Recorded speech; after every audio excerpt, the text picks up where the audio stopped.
Hi friends, it's Katherine.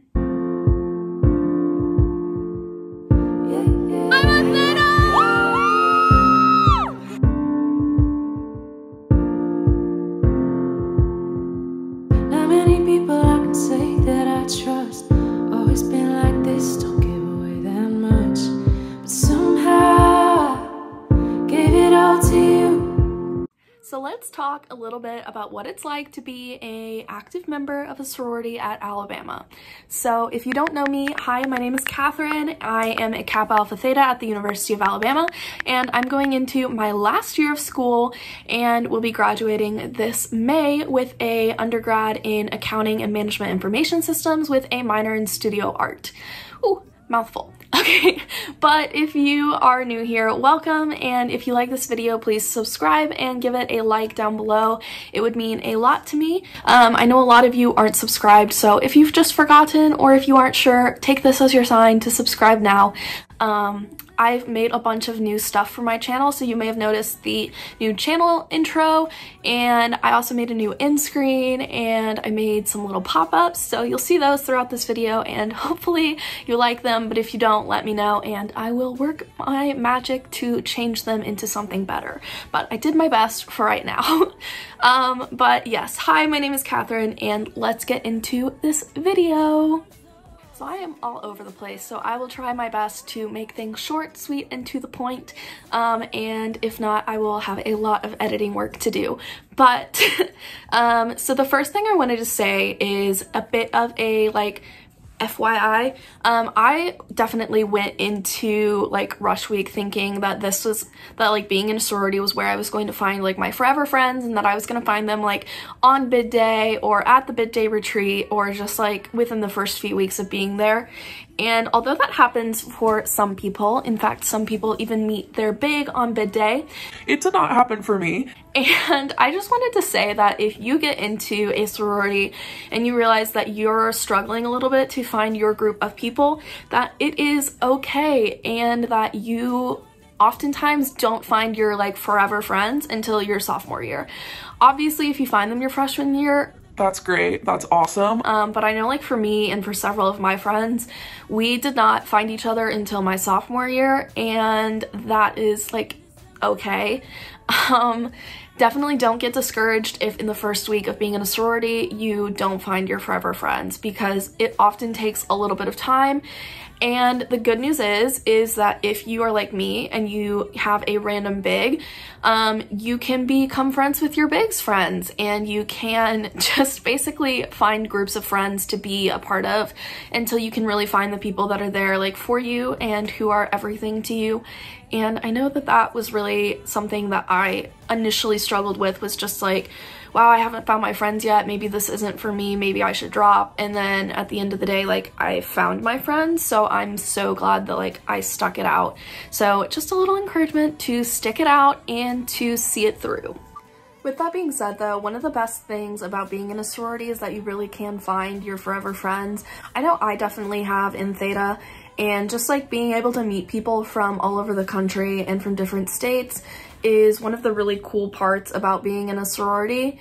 And my little, for example, is a chemical engineering major on the club soccer team. I never would have met her. Soccer wasn't my thing. And now I am a proud soccer mom. So catch me vlogging several of her games and traveling to those in this next year. But I just if I had given up on a sorority just because I lost the first friend group I was in and didn't end up finding my forever people in there, if I had given up at that point, I never would have been able to meet the people who are now my best friends and who I can't imagine my life without. And so when people say that you'll find your bridesmaids and the people who will stand beside you at your wedding, it's so cliche, but it's also so true at the same time. And I think that's true no matter what sorority you're in. I know my sister had people from her sorority who literally stood beside her on her wedding day, and so it's just something that is really cool and a really great experience that you get to take part in that is not unique to the University of Alabama, but definitely makes your experience better. One of the actually unexpected things about being in a sorority was social media contracts. I just had never considered that I was responsible for the reputation of my sorority, And so definitely when I like first heard social media contract, I was like, whoa, like no thanks. But at the end of the day, like you are responsible for your sorority's reputation. And so even though they don't manage like what you can post, they do like have like a oversight committee that basically just makes sure that you're not like destroying their reputation or something online. So that's just something that I didn't really expect that maybe you should be aware of if you're not already, is that pretty much every sorority that I've heard of has some kind of social media guidelines, whether that is just like what you can post during like the lead up to recruitment, or what you can post online in general, or just like don't post cups in your photos because they could have alcohol or stuff like that. Like just things that you don't necessarily think about before you rush, but that you really have to think about after.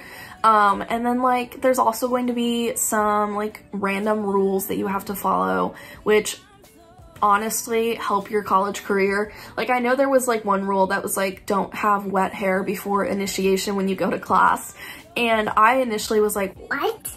Like I swim, what am I supposed to do with that?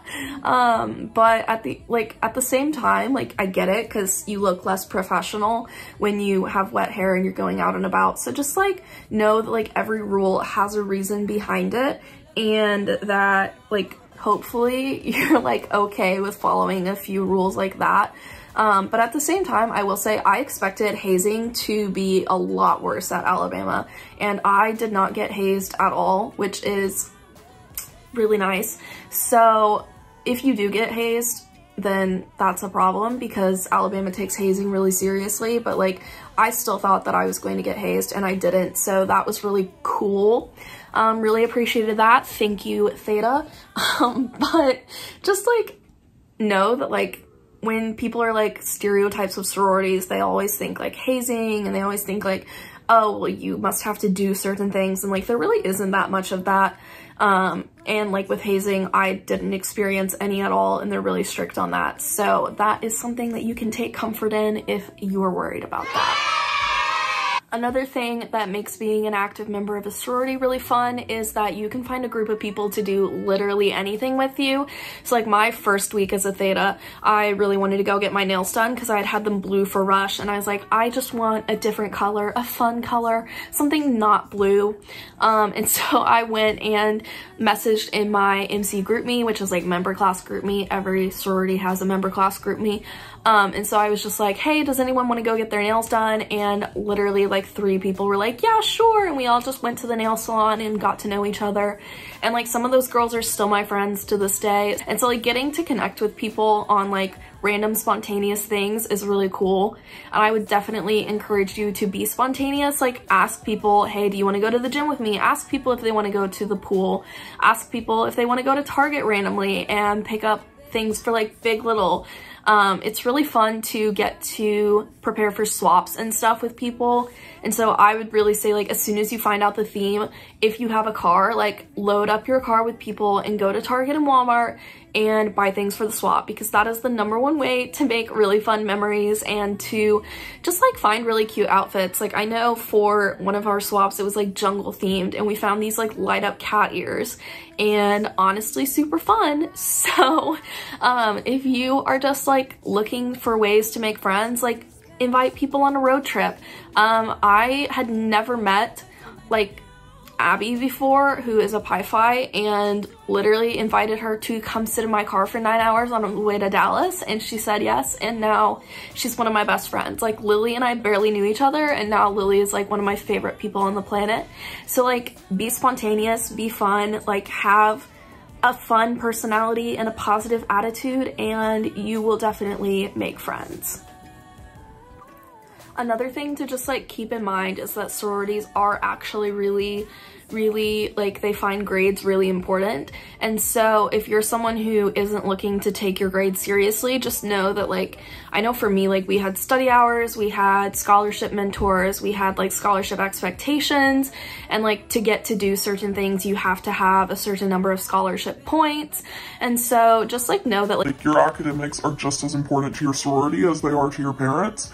And so if you're not like prepared to put in the work in terms of scholarship, it's probably going to make your time in a sorority a lot less fun, because it's just difficult to be super involved in your sorority if you aren't also keeping up in terms of school. So if you struggle a little bit with grades, just know that sororities have resources to help you, but you have to take advantage of them. And so that was something that like I definitely wish I had taken more advantage of, like this past fall with like everything being online. I definitely like struggled a little bit with things online, and I wish I had taken advantage of like some of the things that my sorority offered to help, that I had like taken advantage of as a freshman, but then didn't as like a sophomore. So, you know. One thing about being an active member that you should also know is that you definitely get in what you put in. And so like if you want a leadership position, then like be super involved in your house, like go to the sisterhood events, go to the date parties, go to like everything that's offered, because that's like how you're going to get involved and like meet people. If you like never come to the house, it's going to be really hard to get involved and make friends. And definitely like there have been times where like I just go through periods of just like not wanting to do a bunch of things, and that's like okay. Like no one expects you to go to every single event, but definitely if you want to be like on exec team or something like that, be as involved as you possibly can, just because it'll definitely help you when it comes to like getting to know people and getting your face out there and your name out there in a positive light. But yeah. One of the most important pieces of advice though that I can give you is honestly just to have fun. A sorority is what you make of it, and so if you go in with a positive attitude and you go in expecting to have fun and to have a good time, like you will get that. And I think like that is something that's like really hard to see at first when like things like aren't meeting your expectations, or when something you thought was going to be really great like isn't, or let's say you don't get your #1 house back on bid day. Like that can be really hard. And so like you may not go in with the most positive mindset, but I would say like if you're willing to like take a chance and be positive, then a sorority can be so much fun and such like a motivator in your life and such like a good thing. And it can honestly give you like the people who you're going to like want to know the rest of your life, not just have to know the rest of your life. And I think like that is something that I really wanted to know going into a sorority, is just like, are all the things that people say true? Like, do you actually meet like the people that you're going to be friends with forever? And my answer to that is yes. With that being said, I really hope that you enjoyed this video, and if you did, please give it a thumbs up and subscribe down below. This one is a little bit shorter because I was trying to not bore you with another 40-minute video like last week, but hopefully you've enjoyed this content, and maybe comment down below a video that you would like to see next week, because I don't really have an idea for right now. My calendar says something that I'm definitely not doing, so if you have any ideas, leave them below and strike up a conversation in the comments below. If I know that you're rushing, I may not reply to you, but know that I am reading it and that I do like it. I just am not quite sure what the rules are about that, so I'm trying not to break any rules over here. But if you liked this video, please subscribe, and I will see you all next week for another brand new video. Okay, bye!